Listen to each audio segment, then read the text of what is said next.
Why Hell's Kitchen? Well,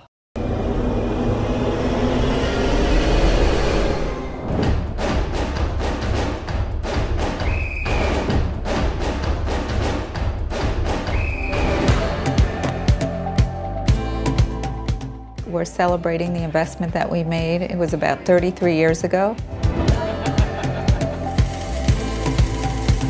It really changed the neighborhood.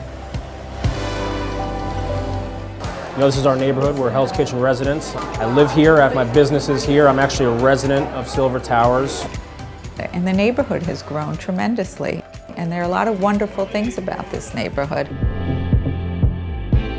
there's no other neighborhood in New York like Hell's Kitchen. The diversity of Hell's Kitchen is what we really love.